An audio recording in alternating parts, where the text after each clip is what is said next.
Hello Flosstube and welcome to spring. Hello spring. It's been a little while. I am not making any promises these days about how frequently I'm going to try and film Flosstubes. I think it's been about a month. That feels like about what might happen. Who can say? Hello, welcome if you're new here. Welcome back if you're not new here. I'm Roz, that is Roz Clark Craft here on YouTube. You can also find me as Roz Clark Craft on Instagram, and there is a Roz Clark Craft Facebook group. So do come and join us there as well if you're a Facebook kind of person. It's lovely to have you.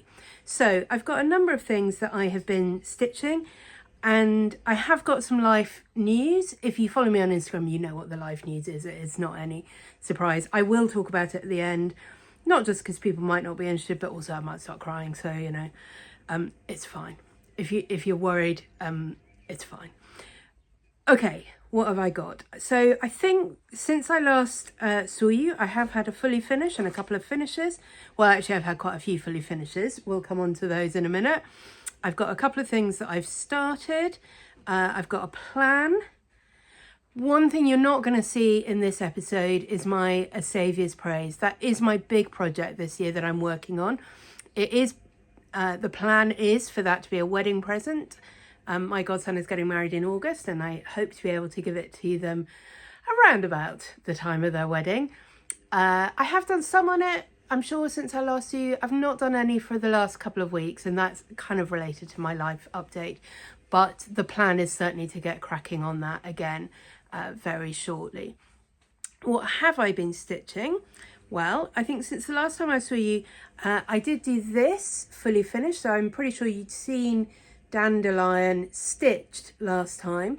What I've made it into is a little needle case.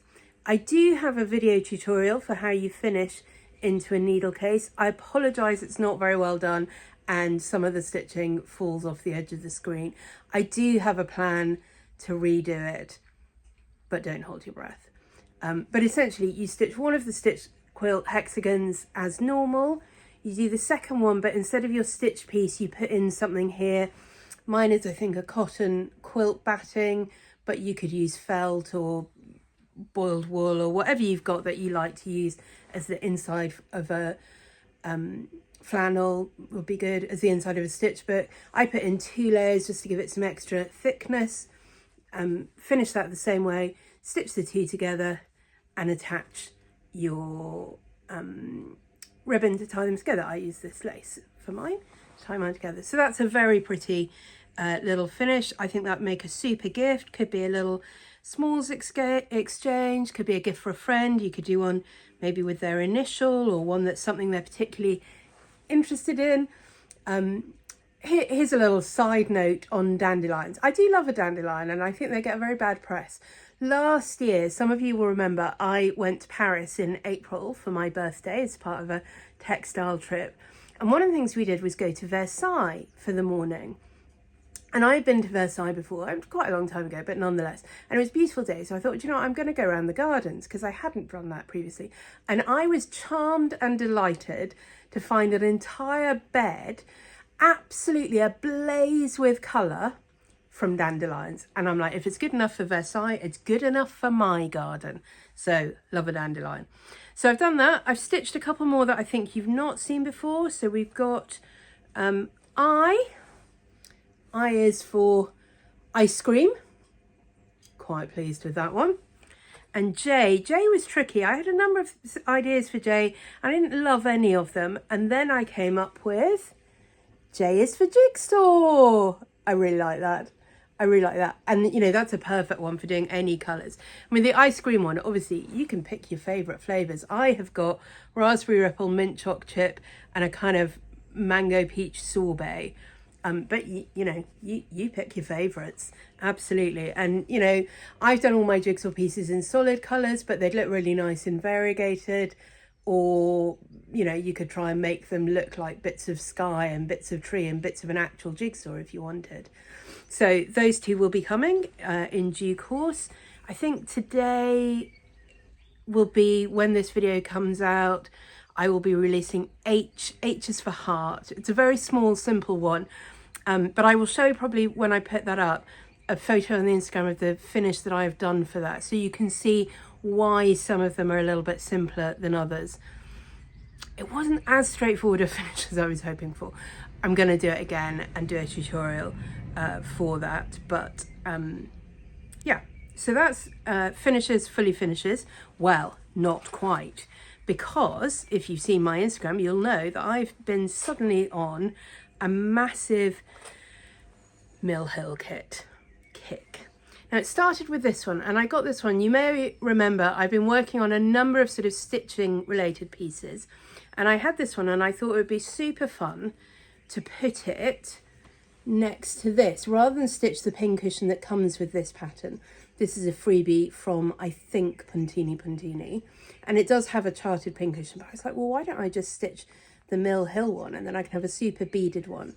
And I've not stitched the pins on it yet because I plan to put in some actual pins and put them into the backing fabric.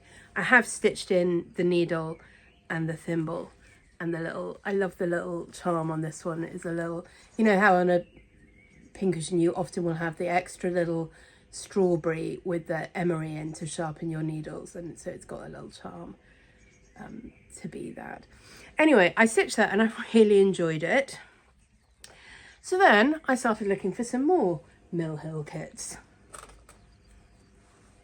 What's this one? Little Chickadee. I really like Little Chickadee. I wish there were more that were a bit like this. I would stitch more birds of this kind. There are other birds, but they're a little bit cartoony and sort of birds wearing clothes, whereas I really liked this sort of more natural chickadee.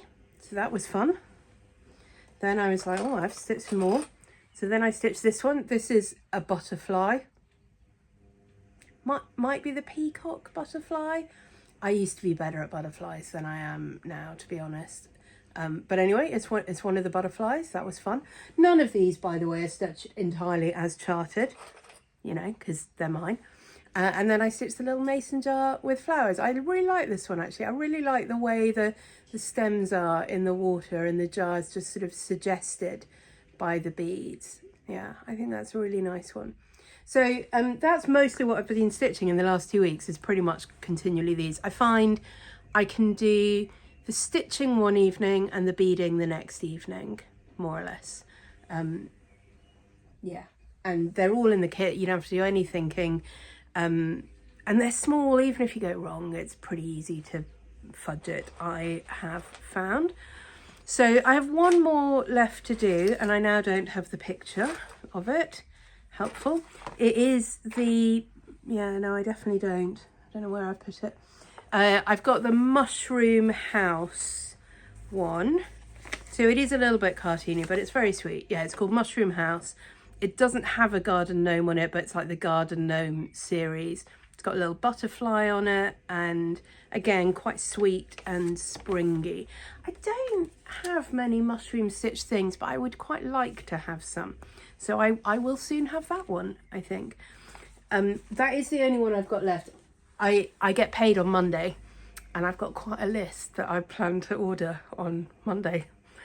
Yeah, they are quite obsessive, and I'd forgotten how much I enjoy beading. Yeah, I've done quite a lot of beading in the past, and I do really enjoy it. Oh, I was going to tell you, I've got a little top tip, by the way. I think the butterfly is the easiest way to see this. So, I don't know if you can see it or not. When you're doing things like this little circle of beads here, or like on the jar where you're doing a straight line of beads, I don't know if you can see that, like down the side there, you might find sometimes that when you stitch in your beads, it's all a bit jagged because of the way the beads line up with the stitching. A good tip, if you're looking for a smoothed curve or a straightened line, that's one that I did on here that worked really well. Oh yeah, you can see it really well on the tomato, actually. So these green lines, which are the sort of thread that holds the pincushion together, I wanted them to look smooth, like they would if it was string on the pincushion. So what you can do, and it's a good idea anyway, because it strengthens your beads. The last thing you want with beads is for the thread to break and them all to go. When you've stitched them in, you just run another thread up from the back through all of the beads on top and then down at the back. And as you pull that, you know, not super tight, you just pull it straight, it will smooth out the line which your beads are following. Not perfectly, you can see still a little bit more there, but it's a lot smoother than before I did that. And it worked really nicely on these little circles of beads. Let me just hold that. You can see the little circle of beads there. When I just stitched them, it was a square. But once I put that thread around, and with the circle, I would go around slightly more than once so that you've covered all of the corners. You've not got one where you finished. And it just holds it all together really nicely.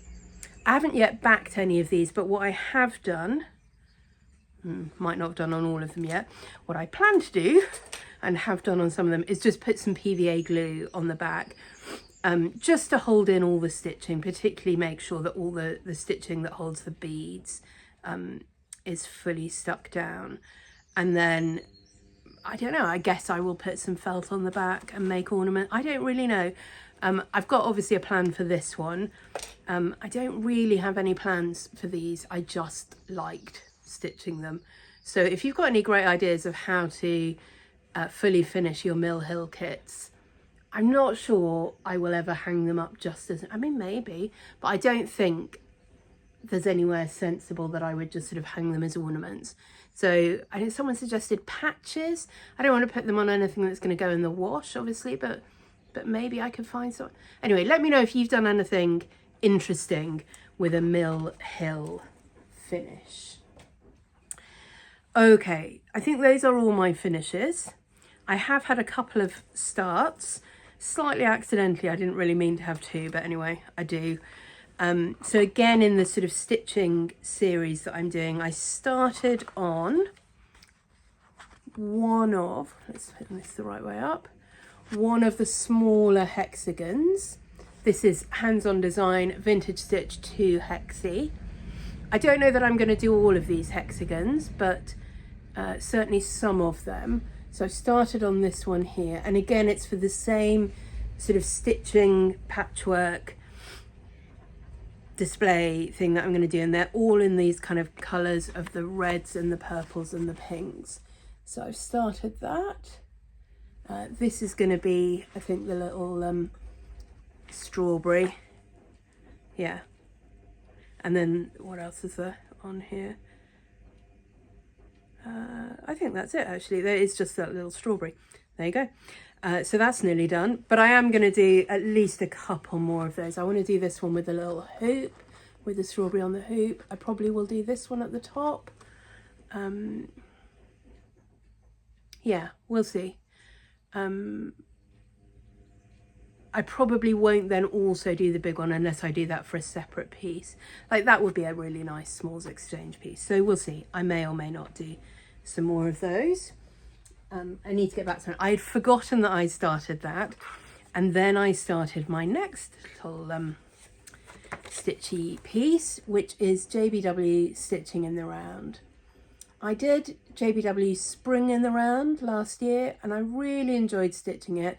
I really like doing these as these little monochromatic stitches with these little motifs. And again, I've only got quite a small start on that.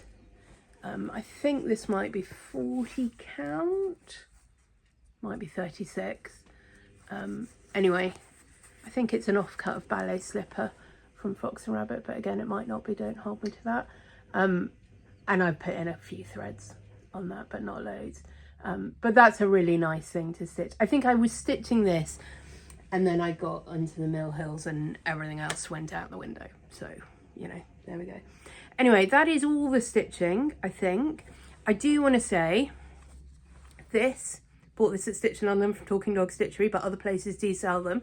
It is from a brand called, I think it's Wonderful Crafts. I think it's Wonder Crafts, something like that. And they sell these in different sizes and they are just brilliant. I now don't have any perforated paper handy. Oh yeah, I do, it's got some in there. So this is your perforated paper as it comes in the kit, and this is a perfect size for these little ornament kits. You take your paper, you put it on the back of your thing, and then the magnets hold it perfectly in place so you don't get your thread continually getting caught on the edge of your perforated paper. And it's just a really nice thing to hold. It works really well. I really like that the magnets also work well as a needle minder. And the other thing that is brilliant about it, when you are beading, if you drop one of your beads into this bit here, it holds it perfectly. So you're not constantly dropping beads and losing them all over the place. If your bead rolls off your needle, you can just pick it up and carry on. So I do really recommend these. I think this was about £10, and there's a bigger size which is presumably a little bit more than that. But I think if you're going to stitch Mill Hill kits or other perforated paper things, I would recommend looking into one of those. On which note, if anyone has any recommendations, I suspect I know the answer to this. I do not want to stitch mirabilia. I'm not interested in doing fancy ladies and those sort of things, but I'm really enjoying beading. What else should I be looking at? I suspect the answer is going to be chatelaine. I do have a chatelaine pattern. I will put a picture up here because I've never seen anyone stitch this. It's one of their small charts, and it's sort of taken from one of their much larger charts. The large one is called, I think, the Scottish Mandala, and this one is called Scottish Bar and Moo. And I really like it. And I was like, oh, it's 34 by 70, whatever. That's nothing. Yeah, except most of it's over 1. So in fact, it's 4 times as many stitches as that. And there is some specialty stitches in there. There's some specialty threads in there. I haven't started kitting it up at all. I bought it several years ago and then was like, oh, that's more than I thought. There are some beads in it, but not loads at all. I'm not even sure where the beads go, to be honest. Maybe the eyes. I'm not sure. I will need to look at it. I would like to stitch that at some point. But anyway, if you have any other suggestions of beaded projects, could be on perforated paper, doesn't have to be, do let me know, because I've got quite a lot of beads from life, and I really, really enjoyed and am enjoying and will continue to enjoy beading my little Mill Hill kits. There is something lovely about them coming as a kit, and all the things are there, and the floss is there, and the needles, and literally the only thing I think you need to provide are scissors. I think everything else is provided for you. And they're small and they're manageable, and like I say, one evening for stitching, one evening for beading, jobs are good. And I found that very helpful in recent weeks. So that's my stitch quilts, that's my Mill Hills, that's my stitching pieces. I have one more thing to show you, which is I was very enabled by the lovely Sarah of Sew Me Sarah, who did a little video, as is her wont, about the latest releases from Historical Sampler Company and Cotton and Twine. Same company, 2 different brand names. Cotton and Twine is their regular subscription, Historical Sampler is all their other stuff. I don't have a subscription. I don't want anything that's going to come month by month. I know you can pause it, but inevitably I would forget, and then there just feels like constant pressure to be stitching things, and actually I have enough things stitched, I don't need to do that. But she was also talking about their upcoming stitch along. So I think they do 1 a quarter. They had a winter woodland one, and they have a spring one coming up, and the spring one, I've now not brought the bag with me, the spring one is called Happiness is Homemade.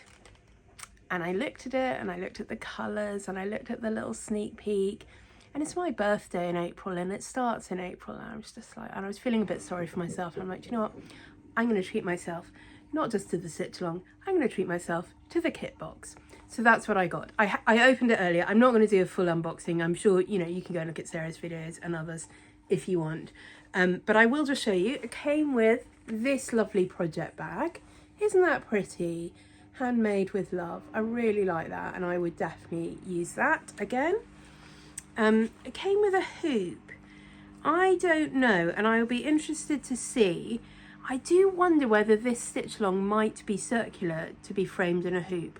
I could be wrong, and it could be that this is just for stitching. But the piece of fabric, so I ordered the linen. You can either order 32 count linen, 16 count Aida, or you can upgrade with a piece of Swan Bay fabric. But that looks to me like it's not quite square, and it might not be, but I was just like, oh, maybe that would, I don't know, maybe that's a bit small for one of their stitch alongs. So probably it is just one of them. They normally do a sort of kind of band samplery. Well, I don't know, they don't, they vary. Anyway, we will see. It's a really lovely colour, actually. It's Zweigart. I can't remember, it does say somewhere what fabric that is, but I don't know. But it's very pretty. Very pretty little springy stalk scissors. Just like, there we go, that way. It's flying the right way up, like the ones I've been stitching in all my stitch pieces. Historical Sample Company branded, very nice. Needle, again, needle minder, sweet. I don't use needle minders very much because I stitch in hand, but that is a very sweet one with the tulips in the Wellington, so I like that. There was chocolate lollipop. There isn't anymore. Did I mention I've not been feeling great? There also is. Let me just go and grab the other little bit.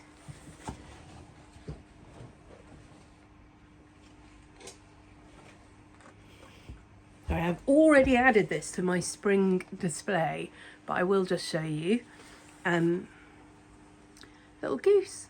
So in the sneak peek of the chart that's available, you can see there are geese in it, and I thought this was really pretty. I love the way the wildflowers are printed. It's on both sides. It did come with a sort of hanging loop, but actually I've managed, it doesn't stand up brilliantly on its own, but if you lean it against something, it does, and that's, I think, how I'm going to display mine. I might well take the whole, all of the string off and the little hook as well.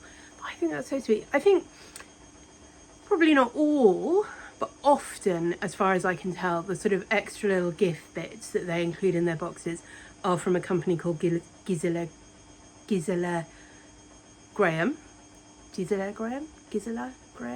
Don't know. Anyway, but she produces things that are, you know, a little bit whimsical, a little bit quirky, a little bit tasteful, a little bit too tasteful for me sometimes. But I do really like this goose, so he's going to stay up as a part of my spring display. And then there were some threads. Thread card. Yeah. What happened to that? Well, I'll tell you what happened to that. There was also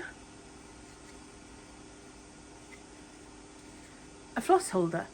So I put my threads on the floss holder. And I think the threads are very pretty. They're very spring-like. You know, I love this sort of aqua kind of colour, some very springy greens and yellows and sort of chartreuse colours, and there's a bit that wasn't apparently properly on the thing. So I think that's going to be lovely. You can see the sort of pinks and this pigeon colour and lilac and this sort of almost orangey colour. I think they look very fresh and very spring-like, and I'm looking forward to stitching with them. So I do plan to start it, I think it starts on April the 2nd, maybe, something like that. I would like to try and stitch it, you know, as it comes out in spring and have it as part of my spring display. So I'm very pleased with that. And I'm happy to have treated myself. I'm pretty sure you can still get it. I don't know whether you can still get all of the gift box stuff. Maybe it's only came out like a week ago. You can certainly get the PDF of the pattern, which get emailed to you week by week. You might be able to get the one that's just the pattern, fabric and floss kit without all the extra goodies. They're not super cheap, but it was my birthday and I felt like treating myself. Before you go, last time I did do a giveaway for this, Brenda Gervais, Keeper of the Pins, and the winner is displayed across the bottom of the screen now. The winner is displayed across the bottom of the screen now. If that is you, please get in touch. The easiest way is a direct message on Instagram. If that doesn't work, you can email me and I'll put my email address down here and I will post this out to you as soon as I can manage. I'm not going to do a giveaway today. I do have a couple of other things that I plan to give away at some point, but I'm just not in a getting to the post office is quite a thing at the moment, so I'm not going to do that right now. Anyway, okay, that really is everything apart from the life update now. So it's been lovely to see you. If you're interested in stitch quilt and you're wondering what are these little hexagon things and what she's talking about, there is an introduction to stitch quilt video. I'll maybe try and put a link up here. There's a finishing tutorial for an individual hexie and for the needlebook, and hopefully by the time you see this, there's also a finishing tutorial for a little pillow that you can make with some of these. The links to the way you get the charts for those will also be in the description down below, but it's basically my Instagram or my Facebook. I think that really is everything. Thank you so much for watching. If you are sticking around for the life update, thank you. I'm sure you will have seen, if you're at all interested, over on Instagram that my little dog died about 10 days ago. So it has been quite a difficult few months, really. He started to get ill. There were sort of initial signs before Christmas, but it seemed like it was just a kind of, you know, there was something wrong and it could be treated and it would be fine. Went to see the vet in early January because he really wasn't his normal self. He was very restless and constantly eating. It was like he was suddenly a Labrador. I mean, you know, 3:30 on Christmas Eve, I was in B&Q buying chicken wire so I could put up a fence around my kitchen counter to stop him jumping on it and scavenging everything. Obviously, I'd put stuff away when I realised he'd now worked out how to get on the kitchen counter, but I really didn't want it to become a place where he thought it was okay to hang out. So we went to see the vet in January. They did do some tests. He has to be sedated for blood tests, and they were doing ultrasounds and things anyway. He's really bad at the vets and he really finds it hard.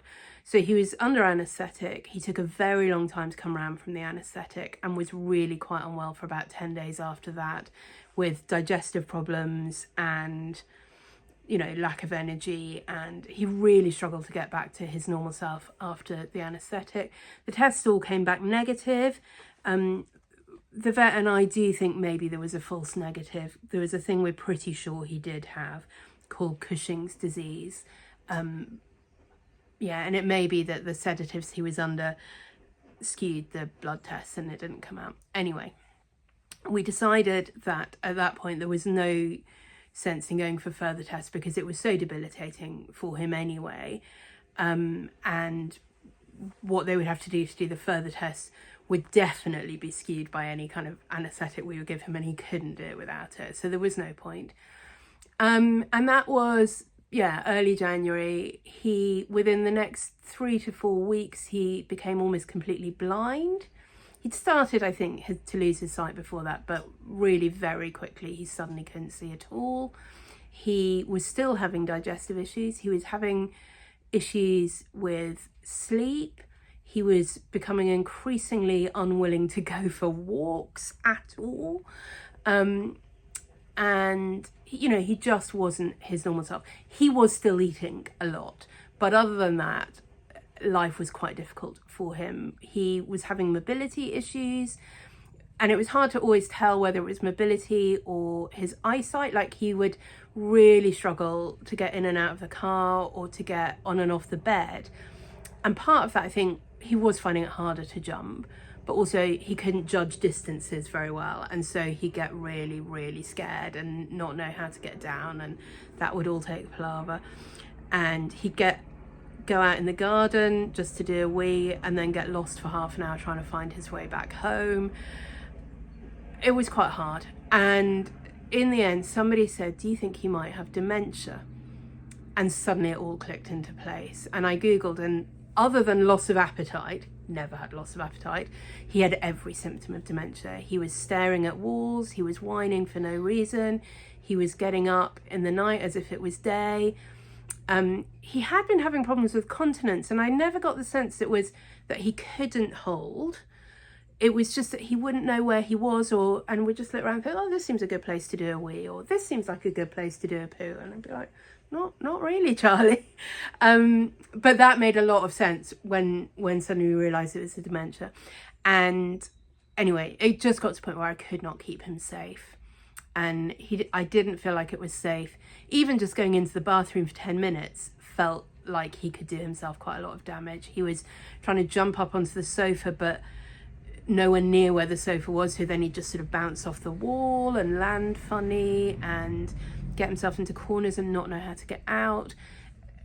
Yeah, a lot of the time he was fine and happy, or not unhappy, but there were increasingly times where he was just really distressed and anxious, and the world is very scary when you can't really see and you don't really know where you are and what you're doing. So anyway, when my friend said, do you think it might be dementia? I was like, do you know, I do. That was Friday evening, and actually that really clarified things, and I'd made the decision, but it wasn't urgent. So I thought, well, what we'll do, we'll have the best possible weekend that we can. There'll be sausages and there'll be cuddles, and my mum came over to see him. She's like, do you want to bring him over? But actually the car was so difficult that I was like, no, I really don't. My lovely groomer, who's known Charlie for almost as long as me, she came over and spent an hour playing with him. So he had a really lovely time. And was, you know, we didn't make him do anything. We didn't make him go for a walk, just, you know, just into the garden, whatever. And then I phoned the vet on Monday morning and they said, yeah, that sounds like the right decision, but let's give him some sedatives today so that when we have to do it, it won't be too traumatic. So that's what we did. So Tuesday morning, after a really disturbed night with him, we went in early. I think the vet had come in especially early on Tuesday morning for us, and he had to have an injection to sedate him, which was not straightforward, and then once he was properly out, an IV, and that was it. And so we brought him home. My brother had dug a grave under there's some pine trees that he used to like sniffling about for pine cones under there, not far from the house, and that's Charlie. I miss him a lot. Right at the beginning, there was mainly relief because it had been really hard the last few weeks, and I was really scared for him, and just that sense of knowing it was going to come but not knowing when, and would I know when. And in the end it was quite clear, and it felt like the right time, and so the relief of not having to worry about that was good. But this week I just really miss him. I really miss him. And it's hard because I don't think I can reasonably have another dog at this point, for various reasons. The logistics had got very difficult with Charlie, and it wouldn't be fair at this point to bring another dog into that. And I couldn't rely on another dog fitting in so well to my life. You know, Charlie was so good in the car, he was so good in hotels, he was so good in meetings.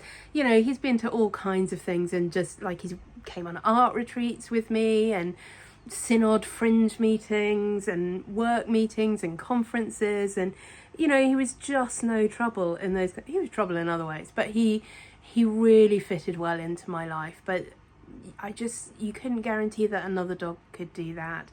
And even with Charlie, you know, my mama got to the point where she's not able to really have a dog to look after for me, and she used to be my main dog sitter if I had to go to London for work or whatever, and I would still have to do that, and I don't have anyone who I could call on.